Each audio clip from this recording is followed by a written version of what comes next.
F comme furie, folie, femme. Que s'est-il donc passé? Comment sommes-nous arrivés là? Nous les femmes, des êtres si fragiles réduites à cet état. Privées d'éducation, de liberté de droit, je me demande encore ce que nous avons fait pour mériter cela. Peut-être que si, j'ai ma petite idée. Je reste très étonnée par tout ce que je vois, de tout ce que j'entends. Ma mère me dit souvent « Méfie-toi des femmes ». Elle a beaucoup souffert de leurs petits coups bas. Mais moi, je les aime beaucoup. Je ne comprends pas toujours pourquoi cette mise en garde. Je les trouve sympas et de bonne compagnie. Et puis jusqu'ici, seulement une poignée a tenté de me nuire ou de m'éliminer. C'est vrai, j'ai noté ces choses bizarres, ces comportements sans cesse répétés. Avec les femmes, nous sommes toujours au spectacle. Concours de beauté ou d'intelligence, ou les deux, c'est le Graal. C'est toujours celle qui sera la meilleure et surtout la plus belle. On se dévisage, on se toise, on se jauge, on se critique. C'est drôle d'ailleurs de voir comment les hommes se déguisent pour nous imiter. Ils nous caricaturent. Les folles, on les appelle. Des folles, comme nous les femmes. À les voir nous plagier, on comprend ce qui les fascine, ce dont ils ont envie, aiguisent leur appétit et les mettent en hypnose. Une bouche gourmande, des formes généreuses, des cheveux de déesse et de très hauts talons, des robes qui nous moulent, des lèvres invitantes. C'est ça l'idéal masculin. En gros, tout ce qui ramène à la sexualité. Mais ne vous y trompez pas, notre esprit aussi les nourrit. Mais cela n'est pas pour ça qu'ils nous ont condamnés, nous ont emprisonnés.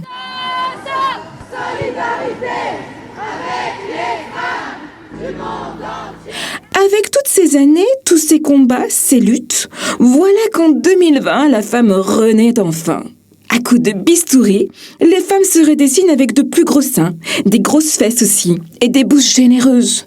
L'attirail parfait de la femme de demain, l'attirail parfait pour attirer le mâle. C'est le nouvel idéal de la femme libérée. Et dans ce parallèle, on tacle les garçons qui, eux, trop excités, cachent mal leurs émotions. Nous ne sommes pas des chiens, soyons civilisés. À regarder de près, l'homme a encore bien du mal à se canaliser, maîtriser ses pulsions devant une paire de seins ou un fessier bien rond. Et les milliers d'années n'ont rien fait évoluer. C'est grâce aux interdits et aux lois désormais qu'ils doivent se contrôler.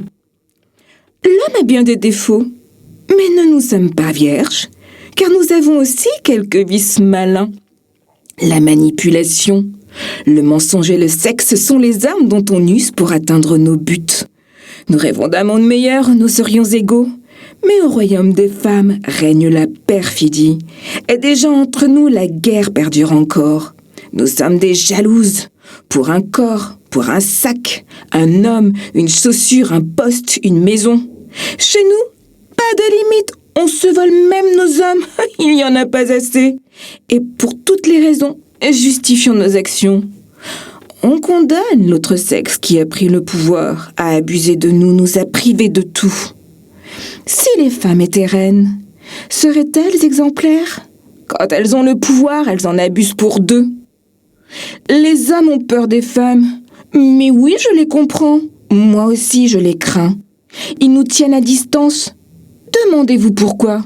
Replongez dans les mythes d'Ève ou de Pandore, d'Hélène ou de Circé. Nous incarnons le vice. Nous sommes le péché. Au XXIe siècle, je n'ai pas le sentiment d'avoir bien évolué. Nous avons progressé, oui, cela est un fait, mais dans notre miroir, quel regard portons-nous? La beauté plastique, elle appelle le fric. C'est là notre modèle. On se tortille à poil sur des clips vidéo, on y écarte les cuisses. C'est une invitation. Et puis sur les réseaux, on ose tout montrer, même le fond des culottes, on n'est plus à ça près. Les dents sont à la mode du cul bien relevé pour bien faire fantasmer sur nos capacités. On nous traite de salopes, nous gicle sur la bouche dans les morceaux de rap de garçons mal élevés qui matent trop la télé, font l'amour dans leurs mains devant les films X. Oh, ces pauvres garçons, ils ont été quittés.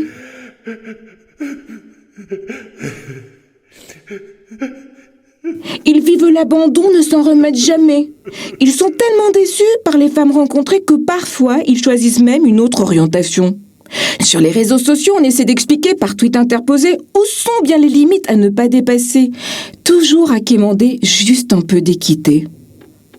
Oui, je veux être égale, sur le même piédestal, Je ne peux pas cautionner qu'on me mette à l'écart pour la naissance donnée à l'homme qui demain viendra vous sanctionner pour la même raison. C'est ça l'éducation. Je remplis mon devoir à titre de prévention. Je ne suis pas un homme et je ne veux pas de couilles, pas plus du pouvoir, ça ne m'intéresse pas. J'aspire à la justice et à l'égalité.